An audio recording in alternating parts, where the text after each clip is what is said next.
BA semester 6 education paper 2। Paper का title है भारतीय शिक्षा के मील के पत्थर और नए आयाम 2। इसका पार्ट 3 बना रहा हूँ। पार्ट 3 में MCQ 52 से लेकर 72 तक है। क्वेश्चन नंबर 52 है, वैश्वीकरण से क्या अभिप्राय है। इसके 4 ऑप्शंस हैं। दुनिया में व्यापार और संबंध, विदेशी भाषा, विदेशी नीति, राष्ट्रीय अर्थव्यवस्था। सही ऑप्शन है दुनिया में व्यापार और संबंध। क्वेश्चन नंबर 53 है, वैश्वीकरण के प्रमुख लाभों में से निम्न में से कौन सा एक लाभ है। 4 विकल्प हैं। पहला है भूमि संरक्षण, दूसरा व्यक्तिगत स्वतंत्रता, तीसरा राजनीतिक संतुलन और चौथा है आर्थिक समृद्धि। इसका सही विकल्प है आर्थिक समृद्धि। D is the correct answer. Question number 54 है, वैश्वीकरण के प्रति विरोध का कारण निम्नलिखित में से कौन सा है। 4 विकल्प है। जलवायु परिवर्तन, सांस्कृतिक समरसता, सी है आर्थिक असमानता और डी है सार्वजनिक स्वास्थ्य। इसका सही आंसर है आर्थिक असमानता। क्वेश्चन नंबर 55 है, वैश्वीकरण ने भारत और अन्य देशों के शैक्षणिक संस्थानों के मध्य किस तथ्य को प्रोत्साहित या प्रोत्साहन दिया है। 4 ऑप्शंस हैं। अंतर्राष्ट्रीय सहयोग, दूसरा है एकीकरण, तीसरा धरोहर संरक्षण, चौथा है अनुशासन विधियां। इसका सही आंसर है अंतर्राष्ट्रीय सहयोग। Option A is the correct option. 56, वैश्वीकरण के फलस्वरूप भारतीय शिक्षा प्रणाली में निम्न में से कौन कौन से परिवर्तन हुए हैं। 4 विकल्प हैं। पहला विकल्प है परियोजना आधारित शिक्षा में परिवर्तन दिखाई देता है। दूसरा, पाठ्यक्रम और शिक्षण विधियों में परिवर्तन हुए हैं। तीसरा, भूगोल और इतिहास के पाठ्यक्रमों में परिवर्तन दिखाई देता है। चौथा, पुराने शिक्षा मॉडल्स का स्थानीय भाषा में परिवर्तन दिखाई देता है। इसका सही आंसर है बी, पाठ्यक्रम और शिक्षण विधियों में परिवर्तन हुए हैं। क्वेश्चन नंबर 57 है, निम्नलिखित में से कौन कौन से तकनीकी साधन शिक्षा में एकीकृत हो रहे हैं। इसके 4 विकल्प हैं। रोजगार के अवसर, दूसरा है गैर मानक सुविधाएं, तीसरा है smart classroom, e learning platform और डिजिटल संसाधन और चौथा है भौतिक शिक्षा के उपकरण।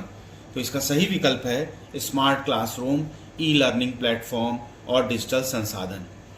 क्वेश्चन नंबर 58 है, भारतीय शैक्षणिक संस्थानों की अंतर्राष्ट्रीय मान्यता में से कौन कौन सी बातें महत्वपूर्ण हैं। इसके 4 ऑप्शंस हैं। पहला है गुणवत्ता और रैंकिंग, दूसरा है सांस्कृतिक इतिहास, तीसरा है विदेशी संबंध, चौथा है भौतिक शिक्षा के उपकरण। इसका सही आंसर है गुणवत्ता और ranking. Option A is the correct option. Question number 59 है, नीचे दिए गए विकल्पों में से कौन सा विकल्प वैश्वीकरण के उद्देश्य के लिए सर्वथा उचित है। 4 विकल्प हैं। पहला है ज्ञान और आर्थिक स्रोतों की खोज करना, दूसरा है अंतर्राष्ट्रीय संप्रभुता की रक्षा करना, तीसरा है विचारों का प्रसार एवं उनकी रक्षा करना, चौथा है एकजुटता लाना और समस्याओं का समाधान करना। इसका सही आंसर है एकजुटता लाना और समस्याओं का समाधान करना। Option D is the correct option. Question number 60 है, भारत में वैश्वीकरण ने किस क्षेत्र में सकारात्मक रूप से परिवर्तन किया है।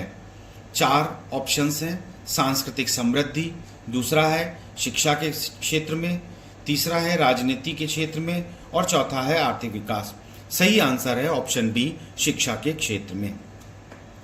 क्वेश्चन नंबर 61 है, वैश्वीकरण ने निम्न में से किस क्षेत्र में भारत में नए रास्ते खोले हैं। इसके 4 विकल्प हैं। पहला है एकीकरण, दूसरा है सहयोग, तीसरा है समृद्धि और चौथा है शिक्षा और विकास। इसका सही आंसर है शिक्षा और विकास। क्वेश्चन नंबर 62 है, संयुक्त राष्ट्र संघ कब अस्तित्व में आया। इसके 4 ऑप्शंस हैं। 24 अक्टूबर 1945, 24 अक्टूबर 1975, 24 अक्टूबर 1946, 24 अक्टूबर 1947। इसका सही आंसर है 24 अक्टूबर 1945। Option A is the correct option. Question number 63 है, शांति स्थापना में किसे शिक्षा देने का प्रयास किया जाता है? इसके 4 विकल्प हैं। पहला है युद्ध स्थान पर जाने के लिए प्रयास किया जाता है। दूसरा, सभी लोगों को शिक्षा देने का प्रयास किया जाता है। तीसरा, बच्चों को शिक्षा देने का प्रयास किया जाता है। चौथा, सैन्य और पुलिस बलों को शिक्षा देने का प्रयास किया जाता है। तो इसका सही आंसर है ऑप्शन डी, सैन्य और पुलिस बलों को शिक्षा देने का प्रयास किया जाता है। क्वेश्चन नंबर 64 है, विद्यालयों और संस्थानों में शांति शिक्षा का निम्न में से क्या उद्देश्य हो सकता है? 4 विकल्प हैं। छात्रों को आत्मरक्षा की शिक्षा देना। दूसरा है छात्रों को सामाजिक सद्भाव व सहयोग सिखाना। तीसरा है युद्ध और संघर्ष की तैयारी की शिक्षा देना। और चौथा है छात्रों को सिर्फ शैक्षिक शिक्षा प्रदान करना। इसके 4 ऑप्शंस हैं। इसका सही आंसर है छात्रों को सामाजिक सद्भाव व सहयोग सिखाना। क्वेश्चन नंबर 65 है, शांति शिक्षा के माध्यम से छात्रों को क्या सिखाने का प्रयास निम्नलिखित में से किया जाता है? 4 विकल्प हैं। पहला है केवल छात्रों को शैक्षणिक ज्ञान देने का प्रयास किया जाता है। दूसरा, केवल खेलकूद में सफलता। तीसरा, सामाजिक सद्भाव और सहयोग की भावना।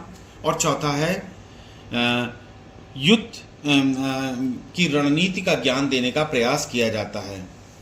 तो यहाँ सही ऑप्शन है सामाजिक सद्भाव और सहयोग की भावना। क्वेश्चन नंबर 66 है, शांति शिक्षा निम्न में से किसे सिखाने का प्रयास करती है? 4 विकल्प हैं। युद्ध स्थान पर जाने के लिए युद्ध स्थान पर जाने वालों को। दूसरा, केवल विद्यार्थियों को। तीसरा, केवल शिक्षकों को। और चौथा है प्रत्येक व्यक्ति को। तो शांति शिक्षा निम्न में से किसे सिखाने का प्रयास करती है? प्रत्येक व्यक्ति को सिखाने का प्रयास करती है। क्वेश्चन नंबर 67 है, क्लाइमेट शब्द किस भाषा का है? इसका सही आंसर है जर्मन भाषा का है। अधिकांश परिस्थितियों में प्राथमिक ऊर्जा का निम्न में से कौन सा स्रोत है? मिट्टी। दूसरा विकल्प है सूर्य का प्रकाश। तीसरा है हवा। चौथा है जल। सही आंसर है सूर्य का प्रकाश। क्वेश्चन नंबर 69 है, निम्नलिखित में से कौन सबसे अधिक बार होने वाली और प्राकृतिक रूप से होने वाली आपदा है? यहाँ पर आपदाएं 4 दी गई हैं, सुनामी, बाढ़, भूकंप और सूखा। तो इसमें सबसे ज़्यादा जो प्राकृतिक आपदा आती है वो भूकंप आती है, इसलिए ऑप्शन सी सही है। निम्नलिखित में से किसका प्रयोग स्वदेशी चिकित्सा में किया जाता है? ये क्वेश्चन नंबर 70 है। इसके 4 विकल्प हैं, जायफल का, इमली का, इलायची का, बबूल का प्रयोग। तो सही आंसर है बबूल का प्रयोग। क्वेश्चन नंबर 71 है, निम्नलिखित में से कौन सी गैस हरित ग्रह प्रभाव या इसे कहते हैं ग्रीन हाउस इफेक्ट के लिए मुख्य रूप से उत्तरदायी है? 4 विकल्प हैं, जलवाष्प, CO2 जिसे कार्बन डाइऑक्साइड भी कहते हैं, O2 जिसे ऑक्सीजन भी कहते हैं, और H2 जिसे हाइड्रोजन भी कहते हैं। तो हरित ग्रह प्रभाव या ग्रीन हाउस इफेक्ट के लिए सबसे प्रभावी गैस जो है वो कार्बन डाइऑक्साइड है, इसलिए ऑप्शन बी सही है। क्वेश्चन नंबर 72 है, राष्ट्रीय पर्यावरण इंजीनियरिंग शोध संस्थान निम्न में से किस शहर में स्थित है? इसका सही आंसर है राष्ट्रीय पर्यावरण इंजीनियरिंग शोध संस्थान नागपुर में स्थित है। इस प्रकार हमने पार्ट 3 में 52 से लेकर 72 क्वेश्चन तक बनाए हैं। 3 पार्ट में मैंने 72 क्वेश्चन बना दिए हैं। ये सेमेस्टर 6 का पेपर 2 है। इसको आगामी परीक्षाओं के लिए ये MCQ पढ़िएगा, बहुत इंपॉर्टेंट है। Please subscribe the channel and press the bell icon.